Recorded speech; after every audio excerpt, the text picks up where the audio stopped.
नमस्कार वृश्चिक राशि वालों। जनवरी 2026 आपके लिए कोई आम महीना नहीं है, बल्कि ये एक गहरा निमंत्रण है अपने अंदर झांकने का, अपनी भावनाओं की गहराइयों में उतरने का और एक बहुत बड़े बदलाव को अपनाने का।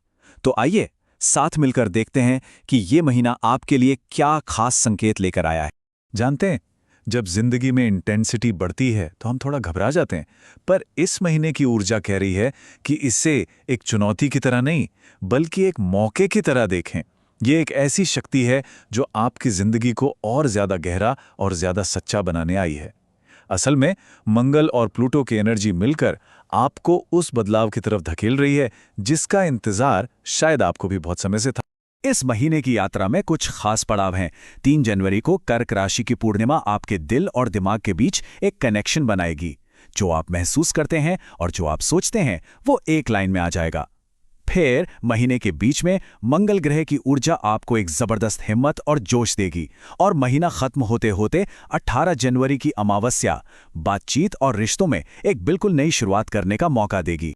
चलिए सबसे पहले बात करते हैं आपके करियर की, जहां आपकी अंदरूनी ताकत इस महीने सबसे ज्यादा चमकने वाली है।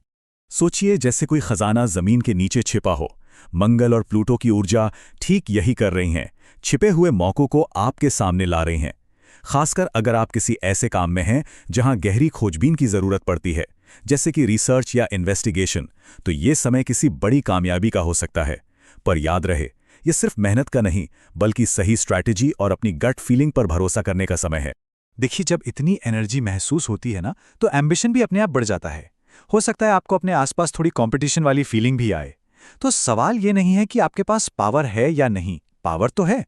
असली सवाल ये है कि आप इस पावर को समझदारी से चैनलाइज कैसे करेंगे। इसे किसी टकराव में लगाने के बजाय अपने लक्ष्य की तरफ एक शांत फोकस के साथ कैसे इस्तेमाल करेंगे। तो कुछ बातें हैं जिनका ध्यान रखना है। पहली, अपनी बातचीत में एक ठहराव और गहराई लाइए, खासकर जब आप किसी के साथ नेगोशिएट कर रहे हों। दूसरी, अपने अंदर की आवाज़ पर, अपने इंट्यूशन पर पूरा भरोसा कीजिए, वही आपका सबसे बड़ा गाइड है। और हाँ, अगर आप कुछ पढ़ रहे हैं या सीख रहे हैं तो सिर्फ ऊपरी तौर पर नहीं, उसकी जड़ तक जाइए। असली सफलता वहीं छिपी है। अच्छा, करियर से आगे बढ़ते हैं और अब बात करते हैं आपके रिश्तों की, खास तौर पर दोस्ती और आपके सोशल सर्कल की। रिश्ते भी एक बगीचे की तरह होते हैं और ये महीना उनकी जड़ों में पानी डालने का एक बेहतरीन मौका है। हो सकता है कि कोई पुरानी बात, कोई गलतफहमी फिर से सामने आ जाए, पर इससे घबराना बिल्कुल नहीं है। ये एनर्जी टकराव के लिए नहीं, बल्कि सफाई के लिए है, ताकि जो रिश्ते आपके लिए वाकई मायने रखते हैं वो और भी ज्यादा मजबूत और सच्चे बन सके। वृश्चिक राशि वाले वफादारी और गहरे जुड़ाव को बहुत अहमियत देते हैं, ये तो हम सब जानते हैं।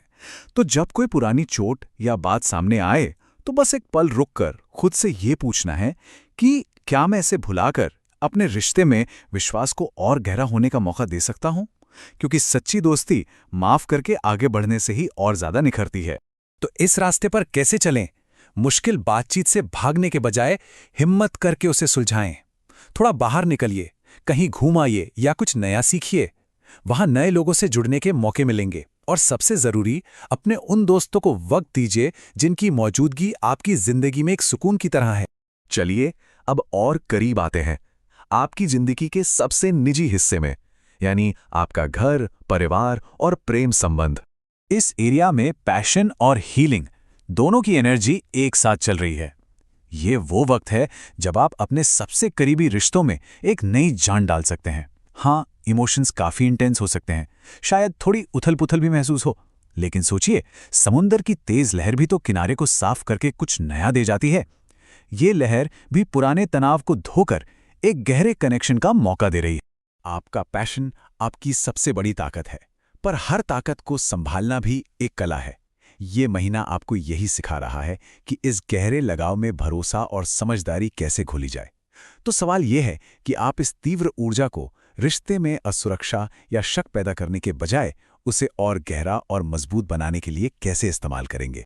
तो इन रिश्तों को संवारने के लिए, परिवार में पुरानी दबी हुई बातों को सुलझाने के लिए खुलकर बात करें।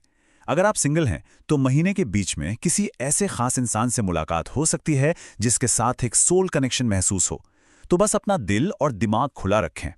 और जो लोग पहले से एक रिश्ते में हैं, वो इस पैशनेट एनर्जी को गहरी, अर्थपूर्ण बातचीत में बदल सकते हैं, जिससे आप एक दूसरे के और भी करीब आएंगे। और आखिर में आते हैं एक बहुत ही जरूरी पहलू पर, आपकी सेहत, आपका वेलबींग। इस महीने आपका शरीर और आपका मन मानो एक ही भाषा बोल रहे हैं। आप फिजिकली कैसा महसूस कर रहे हैं, ये सीधे सीधे इस बात से जुड़ा है कि आप इमोशनली कैसा महसूस कर रहे हैं। अगर कोई भावना, कोई इमोशन अंदर दबा हुआ है, तो वो अक्सर बाहर स्ट्रेस या बेचैनी बनकर शरीर में नजर आता है। आपका शरीर आपको सिग्नल दे रहा है, बस हमें उसे ध्यान से सुनना है। तो खुद को ये मौका दीजिए और पूछिए, मैं अपने शरीर की बात सुनने के लिए और इस इमोशनल बोझ को हल्का करने के लिए क्या कर सकता हूं? शायद थोड़ा मेडिटेशन, कोई अच्छा सा म्यूजिक, या बस थोड़ी देर के लिए प्रकृति के बीच टहलना। जो भी आपको सुकून दे। ये अपने शरीर को सजा देना नहीं, बल्कि उसका सम्मान करना है। तो इस पूरे महीने की एनर्जी को सही से चैनलाइज करने में मदद के लिए चलिए 3 आसान सी प्रैक्टिसेस पर नजर डालते हैं। और इन्हें कोई मुश्किल उपाय मत समझिए, ये बस आपकी एनर्जी को सही दिशा देने में मदद करने वाले छोटे छोटे टूल्स हैं। तो पहला, अपनी एनर्जी और फोकस के लिए हर मंगलवार को लाल रंग पहने और मन में ओम अंगारकाय नमः का ध्यान करें। यह आपके काम में फोकस बढ़ाने में मदद करेगा। दूसरा, इमोशनल शांति के लिए शिवलिंग पर जल चढ़ाते हुए ओम नमः शिवाय का जाप करें। यह मन के तनाव को शांत करने में मदद करता है। और तीसरा, अपनी भीतरी ताकत के लिए रोज हनुमान चालीसा का पाठ करें या ब्लैक टूरमलाइन जैसा कोई क्रिस्टल अपने पास रखें। यह आपको बाहरी नेगेटिविटी से बचाएगा और आपके ट्रांसफॉर्मेशन के सफर में आपकी मदद करेगा। और अगर इस पूरे महीने का एक सार निकालना हो तो वो बस इतना है, हर चीज को कंट्रोल करने की आदत को थोड़ा सा छोड़ना होगा। जब आप जिंदगी के बहाव के साथ बहना सीख जाते हैं तो सही मंजिल तक अपने आप पहुंच जाते हैं। इस बदलाव से लड़िए नहीं, इसे अपनाइए। तो जाने से पहले एक सवाल आपके लिए, इस पावरफुल महीने में आप अपनी जिंदगी के किस एक हिस्से को पूरी तरह से बदलना चाहेंगे? इस पर जरूर सोचिएगा, क्योंकि जहां आपका सच्चा इरादा होता है